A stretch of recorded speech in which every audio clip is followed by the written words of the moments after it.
Sugar 1, 2. What's up, guys? Welcome to vlog episode 24. My name is Jordan Anderson, and on this episode, we're going to cover coverage.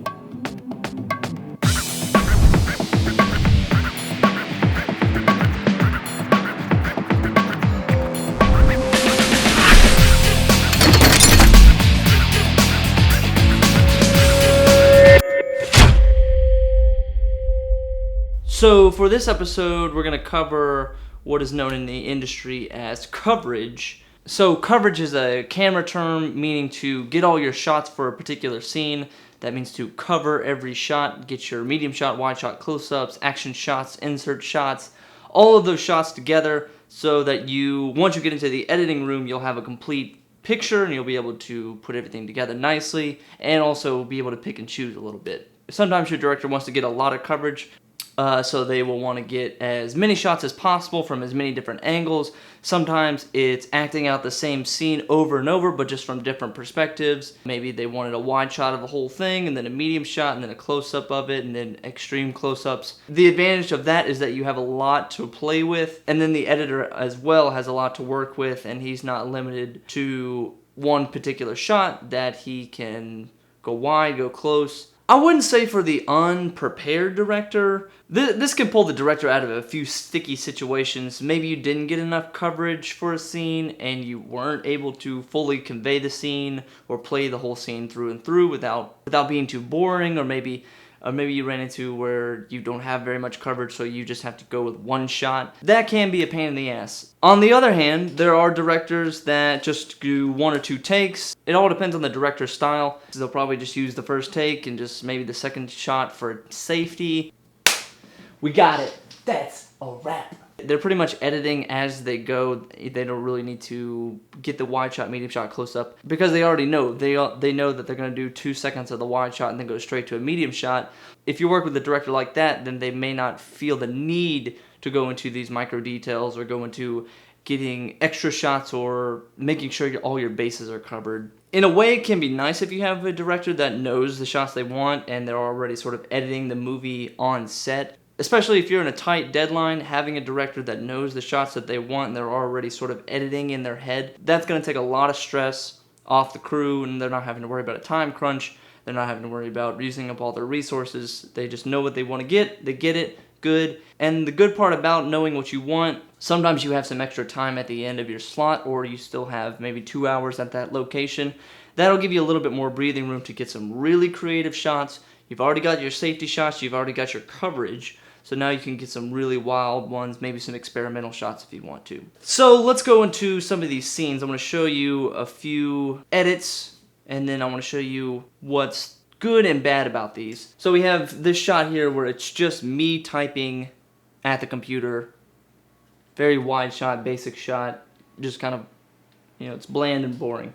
I'm going with black and white on these just so I don't have you focus on the color. I just want you to focus on the framing and the shots, that's all. With coverage, there's also an effect that I learned in film school called the Picasso Effect. I don't know if this is the official name, but Picasso was very good at giving you very small parts, and when you put all these small parts together, you were able to create the entire image in your head. So with Picasso, instead of giving you a portrait, he would give you an eye here, a nose there, a mouth there, and then you'd be able to see, okay, that's a face, and you'll be able to put it together in your mind without the need for the artist to spell it out completely. Sometimes leaving out a few details or not giving you the whole picture is often the best way to incite interest with your viewers, and also a better way to get a few more dynamic shots instead of just going with very basic shots.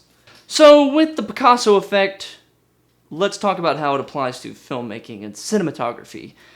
I love doing this. I've used the Picasso effect a lot of times when I go to weddings because it's a great way to show and not tell. It's a great way to give away the small micro details of a scene without revealing the entire scene. It entices you to watch more. If it's a beautiful dressing room, then I'll focus on the flowers in there. I'll focus on the woodwork, the doorknob, the shoes on the floor, the bride's dress. But I'll never give you a wide shot. Just because with that micro information, you're able to build the room in your head and not have to be said, this is what the room looks like. As a cinematographer, you have to give your audience a little bit of credit. So let's get back to this edit. So here's what my editing room looks like. The Valley Films office. Pretty boring shot.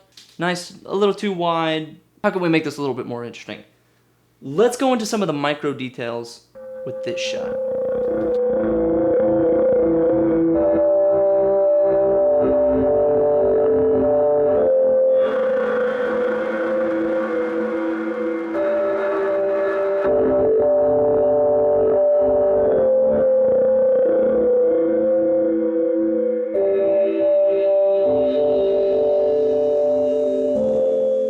Showing those little micro details, the things on the desk, the pencils. Ooh, you're right, that does add a lot of nice details. You're able to tell a better story. You're able to almost reveal personality traits about the room. Let me give you one more example. Here's a wedding I shot here in Harrisonburg a couple months ago. First shot here, we have a wide shot of her reading a love letter from her soon-to-be husband. Okay, wide shot, it's static, it gives away too much information.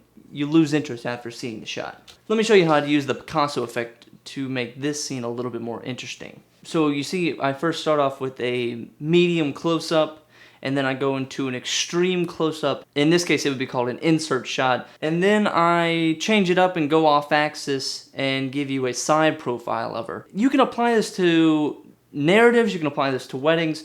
It's instead of just giving a broad perspective of the entire scenario or the scene, you give little micro details and then throw your audience off just a little bit, just so that they're constantly guessing and they're trying to take in as many details and nuances to the scene as possible. Because in the end, it's going to reveal a lot more detail. That is our episode. Thank you for watching, you guys. My name is Jordan Anderson. I hope to catch you next week, if not in a couple days. We're really cranking out these vlogs now. We're on 24. Our goal is to reach vlog episode 50 by January 1. If you have any questions about the Picasso effect, or if you have any questions about cinematography in general, or filmmaking, or the world of filmmaking, or any new gear, or some new camera, then feel free to tweet us at Valley_Films. So that's the show. Thanks for watching, guys, and we'll see you next week. That's a wrap.